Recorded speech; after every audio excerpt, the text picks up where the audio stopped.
warahmatullahi wabarakatuh. Halo kakak soleh-soleha, apa kabarnya hari ini? Semoga kita semua dalam keadaan sehat dan selalu dilindungi oleh Allah Subhanahu wa Ta'ala. Amin ya Rabbal Alamin. Nah, sebelum mulai pembelajaran, kita baca doa dulu yuk. Ayo kita baca doa bersama-sama. Raditu billahi rabba wa bil islami dina wa bi muhammadin nabiyya wa rasula. Rabbi zidni ilman warzuqni fahma. Semoga yang kita pelajari hari ini dapat bermanfaat bagi kita ya kakak soleh-solehah. Amin ya Rabbal Alamin.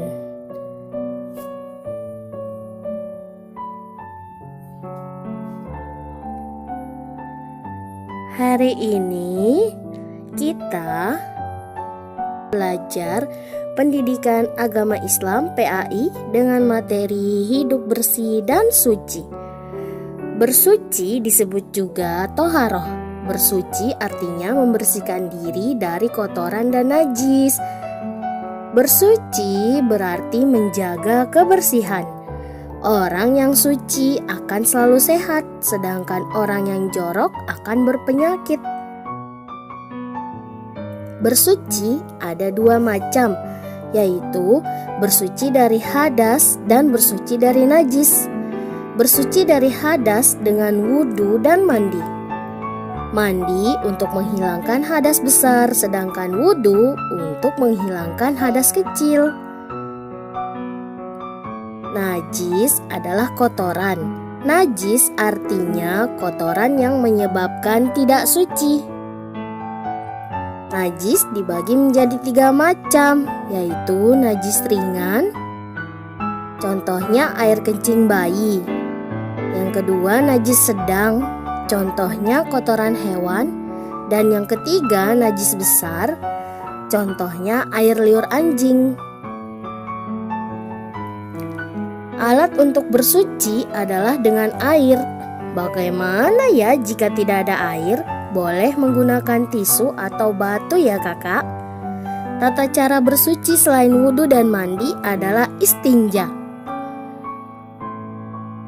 Membiasakan hidup bersih yaitu yang pertama bersih badan, mandi, menggosok gigi, memotong kuku, dan lain sebagainya. Yang kedua, bersih pakaian. Yang ketiga, bersih barang-barang. Yang keempat, bersih tempat. Seperti tempat tidur, tempat makan, tempat belajar, dan lain-lain. Nah, itulah tadi ya kakak soleh-soleha pembahasan tentang hidup bersih dan suci. Mari mulai hari ini, yuk kita selalu menjaga kebersihan dan rajin bersuci. Nah, materi selanjutnya yaitu keteladanan Nabi Adam alaihissalam. Nah, kakak-kakak, Nabi dan Rasul adalah utusan Allah Subhanahu wa Ta'ala. Mereka mengajarkan akhlak mulia agar manusia dapat hidup selamat dan bahagia di dunia maupun di akhirat. Nabi dan Rasul memiliki kisah. Kisah mereka adalah keteladanan bagi kita. Baik kakak-kakak, sebelum kita memasuki materi kisah teladan Nabi Adam alaihissalam, kita menyanyikan lagu Jalan Masuk Surga dulu yuk. Nah, nada lagunya seperti Satu-satu Aku Sayang Ibu. Pada bisa kan? Ayo kita bernyanyi sama-sama. Yeay. Satu-satu aku cinta Allah. Dua-dua cinta Rasulullah. Tiga-tiga cinta orang tua. 1, 2, 3 jalan masuk surga. Yeay. Baik kakak soleh-soleha, sekarang kita masuk ke materi kisah Nabi Adam alaihissalam. Nabi Adam adalah manusia pertama yang diciptakan oleh Allah Subhanahu wa taala dari tanah. Allah Subhanahu wa taala memerintahkan kepada semua malaikat dan jin untuk bersujud pada Nabi Adam alaihissalam. Namun hanya iblis yang tidak mau mematuhi perintah Allah Subhanahu wa taala.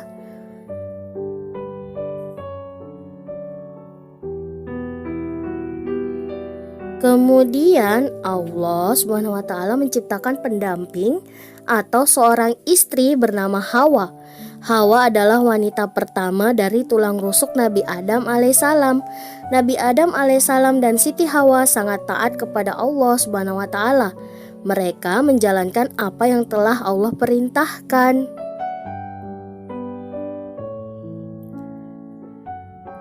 Saat itu Nabi Adam alaihissalam dan Siti Hawa ditempatkan di surganya Allah.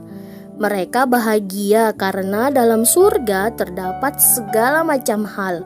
Mereka bebas berjalan-jalan ke seluruh penjuru surga yang teramat luas dan indah.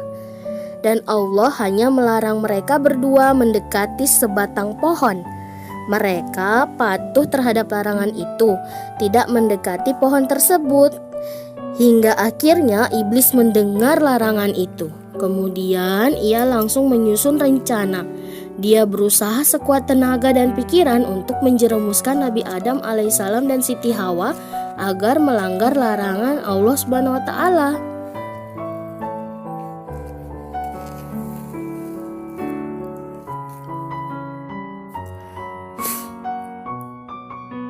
Allah yang Maha Tahu memperingati mereka untuk berhati-hati pada iblis yang akan mencelakakan mereka, juga menyebabkan keluar dari surga. Kemudian iblis mencari kesempatan untuk menggoda Nabi Adam alaihissalam dan Siti Hawa dengan berbagai cara agar dapat memetik dan memakan buah dari pohon terlarang itu. Karena kelicikan iblis, akhirnya Nabi Adam alaihissalam dan Siti Hawa terbujuk rayuannya, yang berarti mereka telah melanggar apa yang telah Allah perintahkan untuk tidak memakan buah tersebut. Buah itu bernama buah khuldi. Kemudian Allah Subhanahu wa taala menegur mereka. Nabi Adam alaihissalam dan Siti Hawa sangat menyesal dengan perbuatannya. Mereka menginginkan agar Allah Subhanahu wa taala memaafkan mereka dan memberi rahmat kepada mereka lagi. Lalu Allah menerima taubat Nabi Adam alaihissalam dan Siti Hawa yang sungguh-sungguh dengan memberi ampunan.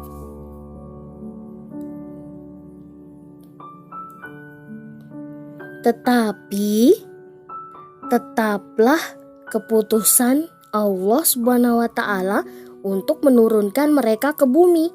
Ketika mereka diturunkan ke bumi, mereka ditempatkan secara terpisah. Nabi Adam alaihissalam diturunkan di Hindustan, sedangkan Siti Hawa diturunkan di Jeddah.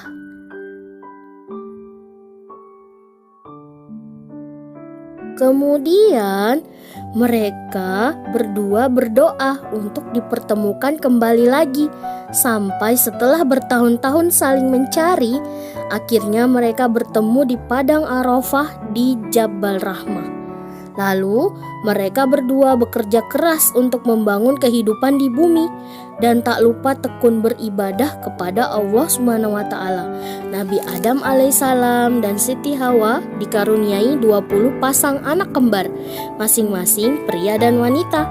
Sejak saat itulah manusia terus berkembang di bumi dengan mengemban tugas sebagai khalifah. Baik, kakak-kakak soleh-soleha, seperti itulah kisah dari Nabi Adam alaihissalam. Nah, tadi di awal materi dibahas kata teladan atau keteladanan. Apa ya pengertian dari keteladanan itu? Keteladanan artinya sesuatu yang patut ditiru atau baik untuk dicontoh. Kemudian di materi juga dibahas Nabi Adam alaihissalam dan Siti Hawa bertaubat kepada Allah Subhanahu wa taala. Kakak-kakak, ada yang tahu tidak arti dari taubat? Ya, Bertobat artinya memohon ampun kepada Allah Subhanahu wa taala dan tidak mengulangi kesalahan yang sama. Jadi, kakak-kakak soleh-solehah, setelah kita tahu kisah dari Nabi Adam alaihissalam, kita harus meneladani sikapnya. Bagaimana ya caranya? Yaitu dengan meminta maaf apabila berbuat salah. Apabila kita tidak sengaja berbuat salah, baik kepada teman, orang tua, atau yang lainnya, maka meminta maaflah dengan sungguh-sungguh. Kemudian segera bertobat memohon ampunan kepada Allah Subhanahu wa taala, yaitu dengan membaca istighfar. Astaghfirullahaladzim. Apabila teman kita meminta maaf, maka kita harus memaafkan, karena Allah Subhanahu wa taala itu Al-Ghafur atau Maha Pengampun. Maka kita yang sebagai hamba harus bisa lapang dada dan mau memaafkan kesalahan orang lain. Terima kasih. Assalamualaikum warahmatullahi wabarakatuh.